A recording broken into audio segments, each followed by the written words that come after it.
조갑제 TV 시청자 여러분 안녕하십니까? 2021년 6월 13일 밤 11시입니다. 여론조사 하나를 소개해 드리겠습니다. 머니투데이 미래한국연구소가 여론조사 업체 P&R 리서치에 의뢰해 가지고 12일 하루 동안 전국 성인 1,009명을 상대로 여론조사를 했더니 자기 대선 후보감 적합도 조사에서 윤석열 39%, 이재명 26%로 13%포인트 차이로 윤석열 씨가 앞서는 것으로 나왔습니다. 이 효과는 아마 이준석 씨가 당대표로 당선된 6월 11일의 컨벤션 효과가 아니겠느냐 하는 생각이 듭니다. 39대 26입니다. 현재로 양강구도기는 하지만은 윤석열 씨가 상당히 앞서가는 지금 여론입니다. 39대 26, 13%포인트인데 이 비율대로 만약 내년 대선 득표가 정해진다면은 윤석열 씨가 대통령 후보로 나올 경우에 가상해서 약 500만 표 차이 이상으로 이긴다는, 압승한다는 전망을 가능하게 합니다. 그런데 이준석 국민의힘 대표가 이 매일경제 기자와 만나서 윤 전 총장으로부터 축하 인사를 받았다, 직접 문자가 왔다라고 밝혔습니다.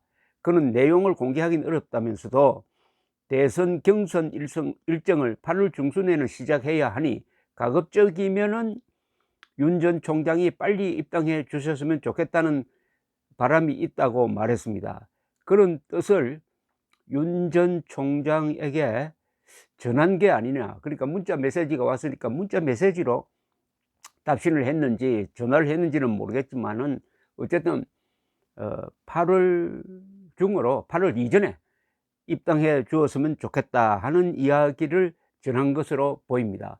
그러니까 윤석열, 이준석, 그리고 어제는 또 이준석 대표가 아주 이웃에 살고 있는 안철수 국민의당 대표에게 전화를 걸어 가지고 만나자고 했답니다.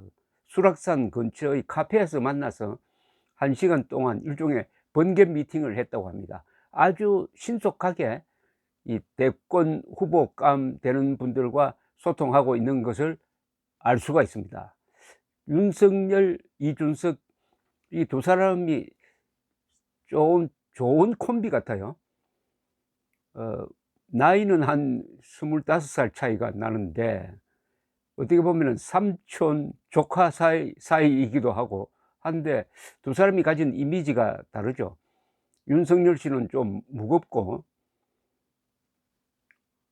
이준석 대표는 아주 재기발랄하고 뭔가 좀 잘 맞을 것 같은 기분이 듭니다. 어쨌든 2011년 딱 10년 전에 박근혜 당시 새누리당 비상대책위원장이 아직 나이가 그때 20대 초반이던 이준석, 당시 이 IT 기업을 좀 창업한 바로 그 이준석 씨를 비상대책위원회 위원으로 영입한 것이 오늘의 이준석 대표를 만들었다는 생각을 하게 되니까 씨를 잘 뿌렸다는 생각이 듭니다. 그래서 지금 분위기가 윤석열, 이준석 두 사람이 주도하는, 여기에 안철수 씨가 또 가세를 하면은 홍준표 씨도 가세하고, 그리고 최재형 감사원장도 만약 이 경선 무대에 뛰어든다면 아주 근사한 모습이 될 것이고, 그 인재 풀이 결국 한국의 이 자유우파 진영의 지도층을 형성을 해가지고 뭐 그 중에서 대통령도 나올 것이고 국무총리도 나올 것이고 해가지고 이 강한 지도층을 형성한다면 앞으로 몇십 년 동안 이 운동권 세력을 누르고 이 나라를 이끌고 그 연장선상에서 자유통일을 이루는 이런 계기가 되지 않을까 하는 생각까지 한번 해 봅니다. 근사한 이 그림을 그릴 수 있게 됐다는 게 이준석 씨가 당대표가 된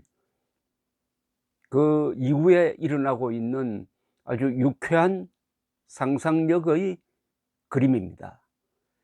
이준석 36살 당대표 등장은 우리 역사에서 처음 있는 일은 아닙니다.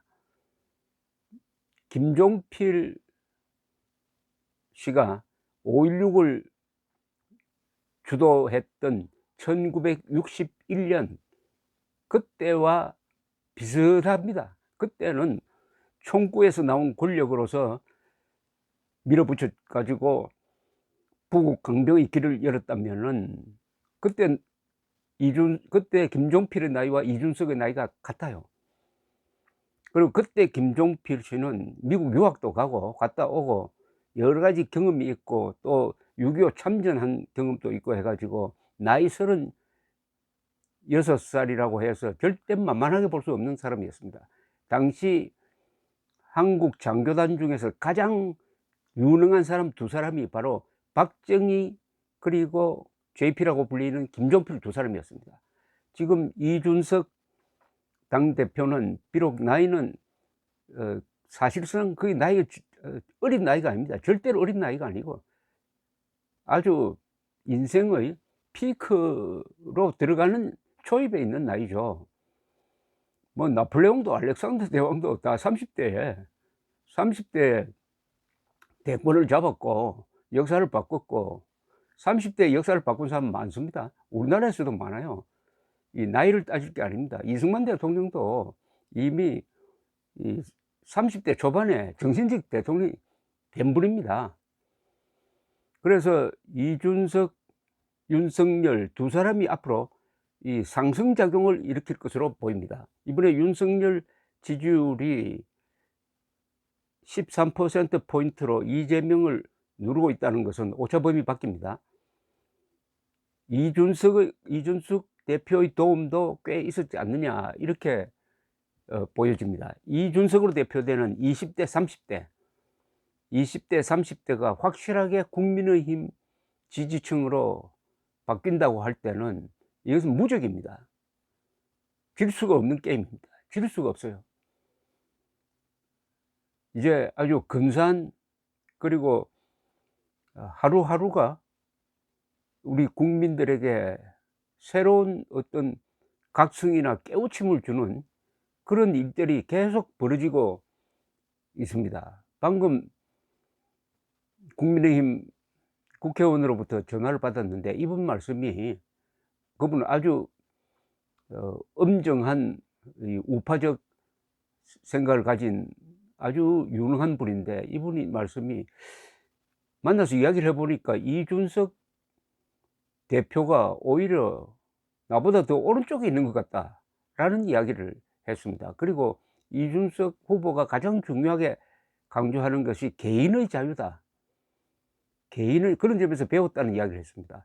이준석 대표의 연설이나 논리에서 가장 중심에 있는 것은 개인의 자유입니다. 이 개인의 자유가 자유민주주의의 핵심 단위입니다. 우리 헌법이 바로 개인의 자유를 신성시합니다.